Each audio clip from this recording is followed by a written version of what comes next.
Hello friend, नमस्कार। स्वागत है आप सभी का आपके अपने यूट्यूब चैनल पे। दोस्तों, उम्मीद है कि आप सभी स्वस्थ होंगे, मस्त होंगे और अपने अपने क्रियाकलापों में अच्छी तरीके से व्यस्त होंगे। चलिए हम लोग एक क्वेश्चन को करेंगे और आप लोग वीडियो को पॉज करेंगे और एक बार ईमानदारी के साथ खुद से बनाने की कोशिश करेंगे। इस दौरान आप लोग वीडियो को लाइक सब्सक्राइब कर लीजिए अगर नए आए हो तो, और वीडियो को तो लाइक करना नए पुराने से कोई मतलब ही नहीं है।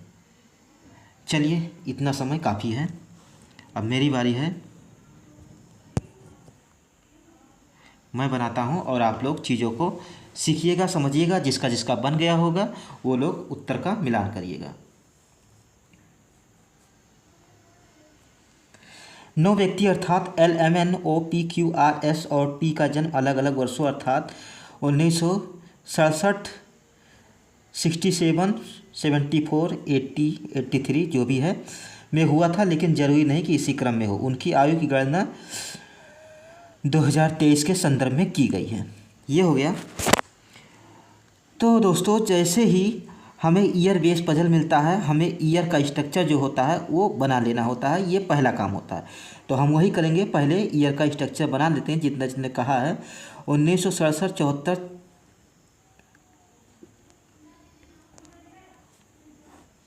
1967, 1974, 1980। मुझे पेन थोड़ा तिरछा करके लिखना पड़ता है क्योंकि ऊपर कैमरा रहता है ना, तो इस वजह से थोड़ा मैं स्लो लिखता हूँ। बाकी ये काम बहुत फास्ट करना है। जितना फास्ट करेंगे उतना समय बचेगा। 91, 96, 99, 199 और आगे 2005।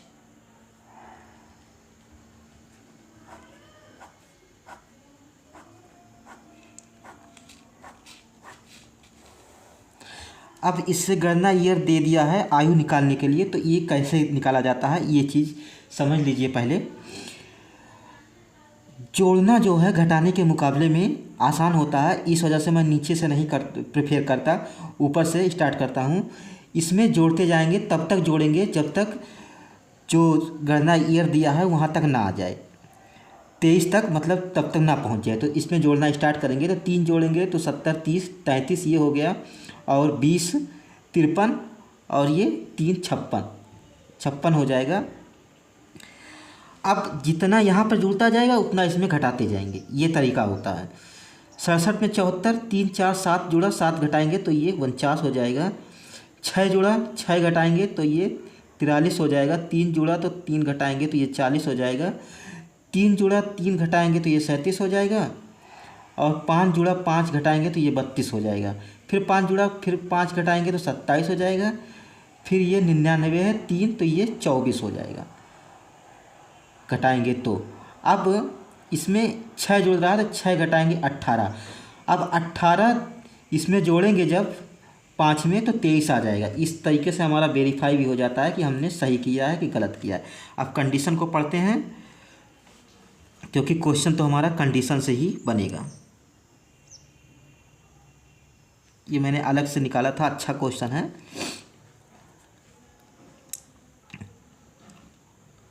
पी से पहले, यहाँ से है, पी से पहले जन्म लेने वाले व्यक्तियों की संख्या टी के बाद जन्म लेने वाले व्यक्तियों की संख्या के समान है। सीधा सा मतलब है पी और टी का पेयर है। पेयर क्या होता है मैंने कई बार बताया है, टॉप बॉटम, सेकंड बॉटम। ऐसे आगे करते जाएंगे तो ये पेयर बनता जाएगा। ये पेयर होता है। अब आगे देखते हैं। पी और टी के बीच जन्मे व्यक्तियों की संख्या एम और ओ के बीच जन्मे व्यक्तियों की संख्या के समान है। पी और टी, एम और ओ ये समान है। इस कंडीशन को नोट करने का ये सबसे बेस्ट तरीका होता है, कई बार बताया है। इससे बेस्ट और कोई भी तरीका नहीं है। एम और ओ के बीच जन्मे व्यक्तियों की संख्या के समान है, ये हो गया। ओ की आयु एक अभाज्य संख्या नहीं है, इसकी आयु प्राइम नहीं है। ऑड हो सकती है, इवन हो सकती है, पर प्राइम नहीं है। एन और आर की आयु का योग 105 है। एन + आर = 105 आयु का योग एन और एल के बीच जन्मे व्यक्तियों की संख्या, एन और एल के बीच जन्मे व्यक्तियों की संख्या टी और क्यू के बीच जन्मे व्यक्तियों की संख्या से एक कम है। टी और क्यू इससे एक कम है तो ये +1 हो जाएगा, या तो इसको +1 यहाँ लिख दो या तो -1 यहाँ लिख दो, बात एक ही है। एस का जन क्यू से तत्काल पहले, क्यू के तत्काल पहले एस का जन, ठीक है। जब तत्काल पहले बोले, इमीडिएट बोले तो साइड में एरो देंगे, और जब पहले बोले तो बीच में एरो देंगे। हुआ था पी एम से 3 वर्ष बड़ा है। पी जो है, कहाँ पे नोट करूँ इसे, यहीं पे कर लेता हूँ। पी एम से 3 ईयर, एम से 3 ईयर बड़ा है। यहाँ पर पूरा 3 लिखना होगा, क्योंकि 3 ईयर बोला है, जितना ईयर बोला गया उतना लिखना होगा, या ये चीज़ें अलग हो जाती है। जब 3 लोग ऊपर बोलता है तो बीच में 2 का गैप देते हैं, तब 2 लिखते हैं, लेकिन जब ईयर की बात आएगी तो 3 लिखते हैं। ये चीज़ समझने वाली है, इसको ध्यान दीजिए। अब इतनी सी कंडीशन है, इसी को इसमें अरेंज करना है और क्वेश्चन को सॉल्व करना है। इसको मैं किनारे कर देता हूँ, इसकी ज़रूरत ख़त्म हो गई, इसको साइड में थोड़ा करता हूँ। देखिए शुरुआत कैसे करनी है, यहाँ से ध्यान दीजिएगा तभी समझ में आएगा, नहीं तो कुछ भी समझ में नहीं आएगा, तो ध्यान देना ज़रूरी है।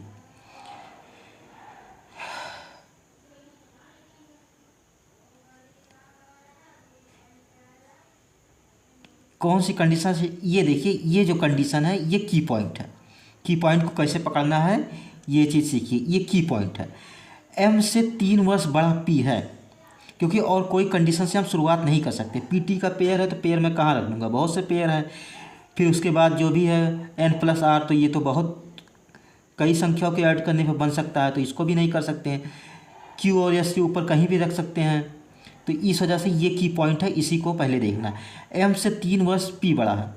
18 में अगर 3 जोड़ेंगे तो 21 नहीं आ रहा है। 24 में 3 जोड़ेंगे तो 27, एक ये है, यहाँ पर हो सकता है। 27 में 3 30 नहीं, 32 में 3 जोड़ेंगे तो 35 नहीं, 37 में 3 जोड़ेंगे तो 40 हो जाएगा, 40 में 3 तो 43 हो जाएगा, 43 में 3 46 नहीं है, 49 में 3 52 नहीं है। 3 स्थान ऐसा है जहाँ पर इसको रख सकते हैं। अब जब 3 स्थान है तो तीनों, ये 3 पॉसिबिलिटी है, स्थान है तो साथ में ये पॉसिबिलिटी है। एक एक करके चेक करेंगे, यही तरीका होता है। पीओ का क्वेश्चन है ये, तो एक एक करके चेक करते हैं। पीओ प्रीलिम्स का क्वेश्चन है, तो एक एक करके चेक करेंगे। तो उसके साथ ही एक और होता है कि मिनिमम पॉसिबिलिटी लगाएंगे। तो मिनिमम पॉसिबिलिटी कौन सी यहाँ से बनेगी, ये वाली कि ये वाली, तो जाहिर सी बात है ये वाली बनेगी, तो पहले इसको चेक करेंगे। एम को यहाँ रखो, पी को यहाँ रखो, तभी तो 3 ईयर का गैप बनेगा। अब पी यहाँ आ गया तो पी और टी का पेयर था, पी यहाँ पर है तो टी यहाँ आ जाएगा, सीधी सी बात है। पी और टी के बीच जितने हैं, एम और ओ के बीच उतने होने चाहिए। 1 2 3, इसके बीच 3 है तो एम और ओ के बीच 3, नीचे तो हो नहीं पाएगा, तो 1 2 3, ओ यहाँ पर आ गया, ठीक। अब देखिए इस वाली कंडीशन को देखिए, टी और क्यू एक ज़्यादा होना चाहिए एन और एल के बीच। ये पी और क्यू दोनों ही नहीं आए हैं अभी, क्यू और एन एल कोई नहीं आया है, तो इससे पहले ये वाली कंडीशन देखिए, क्यू के जस्ट ऊपर एस होना चाहिए। कहाँ कहाँ रख सकते हैं, ये दिख रहा है, ये दिख रहा है। अब वेरीफाई कैसे करना है, मतलब कंडीशन को, वो पॉसिबिलिटी को कम कैसे करना है। क्यू को यहाँ रखूँगा, एस को यहाँ रखूँगा, तो टी और क्यू के बीच कोई नहीं आएगा। अब कोई नहीं मतलब 0 है, तो 0 से कम तो माइनस तो हो नहीं सकता, यहाँ पर माइनस तो कहीं कर नहीं सकते ना, तो इस वजह से क्यू को यहाँ रखो, एस को यहाँ रखो। अब देखिए टी और क्यू के बीच 2 है, तो एन और एल के बीच 1 होना चाहिए, लेकिन कहीं भी ऐसी जगह नहीं है यहाँ पर कि एन और एल को रखें और उसके बीच 1 बने। एन को यहाँ रखूँगा तो एल को यहाँ रखूँगा तब 0 हो जाएगा, यहाँ रखूँगा तो बहुत ज़्यादा हो जाएगा, और इसमें दोनों कहीं करूँगा तब भी बहुत ज़्यादा हो जाएगा। तो इस वजह से ये पॉसिबिलिटी हमारी गलत होती है। ये चेक करने का तरीका, अब जैसे ही ये गलत होगा हम तुरंत आगे बढ़ेंगे, ये बहुत जल्दी जल्दी काम होता है। अब तुरंत आगे बढ़ेंगे, तुरंत आगे कैसे बढ़ेंगे, हमें सारी कंडीशन याद है, इतना बनाने के बाद याद हो जाता है। आगे बढ़ेंगे, अब इसको चेक करेंगे। एम को यहाँ रखो, पी को यहाँ रखो, पी और टी का पेयर था, 3 यहाँ से छोड़ो, 1 2 3 छोड़ो, टी को यहाँ रखो। पी और टी के बीच 1 है तो एम और ओ के बीच एम और ओ के बीच 1 होना चाहिए और ओ प्राइम पर नहीं है, मना किया है ना। तो एम और ओ के अगर ऊपर ले जाऊंगा ओ को तो वो 43 पे आ जाएगा जो कि प्राइम है, तो नीचे लाएंगे ये ऑड पर आ जाएगा। ठीक है, ये हमारा हो गया। अब कौन सी कंडीशन से किया था, क्यू और एस वाले से। क्यू और एस को यहाँ पे रख सकता हूँ, यहाँ पे रख सकता हूँ, यहाँ पे रख सकता हूँ। क्यू को यहाँ रखूँगा अगर, मिनिमम बता रहा हूँ, उससे मिनिमम दोनों बन सकता है, ऊपर भी बन सकता है नीचे बन सकता है। पहले ऊपर से ही चेक करके देख लेते हैं एक बार, क्योंकि इसको नीचे से किया है। एस को यहाँ रखता हूँ, क्यू को यहाँ रखता हूँ, तो क्यू और टी के बीच कितने आएंगे, 1 2 3 आ जाएंगे। तो एन और एल के बीच 2 होने चाहिए। क्यू और एस तो देखिए कहीं भी वो बन नहीं पाएगा कि एन और एल के बीच 1 आए या 2 आए। हाँ 2 है तो 2 आए, कहीं भी बन नहीं पा रहा है। तो इस वजह से अगर क्यू को मैं यहाँ रखूँगा, क्यू को यहाँ रख दिया, एस यहाँ भी तो आ सकता है, तो इसके बीच 2 रहेगा तो 1 होना चाहिए। फिर वही बात हो जाएगी, कहीं नहीं बन पाएगा। इस वजह से क्यू को यहाँ रखेंगे, एस को यहाँ रखेंगे, मतलब ये ऊपर वाली जगह से कहीं फिक्स नहीं हो रहा है, यहाँ पे रख के देखेंगे। टी और क्यू के बीच कितने हैं, 1 2, तो एन और एल के बीच कितने होने चाहिए, 1 होना चाहिए। तो ये देखिए यहाँ पे जगह बन जाएगी एन और एल के लिए। एन और एल के लिए ये दोनों जगह फिक्स हो गई। बचा कौन, आर बचा है, तो आर को यहाँ रखो, आर के लिए यही जगह बचती है। अब आर और एन में ऐसा जोड़ो कि 105 आ जाएगा। अगर मैं यहाँ रखूँगा तो नहीं होगा, तो यही रखना पड़ेगा एन को यहाँ रखो, एल को यहाँ रखो। अब आर और एन के एज को जोड़ोगे तो 105 आ जाएगा। इस तरीके से हमारा क्वेश्चन सॉल्व हो गया। दूसरी पॉसिबिलिटी में ये क्वेश्चन सॉल्व है, लेकिन ये दूसरी ही पॉसिबिलिटी में क्वेश्चन कब सॉल्व होगा, जब आप लोगों को अप्रोच बराबर पता रहेगी। मैंने क्या किया, एक अप्रोच को फॉलो किया और क्वेश्चन हमारा बन गया।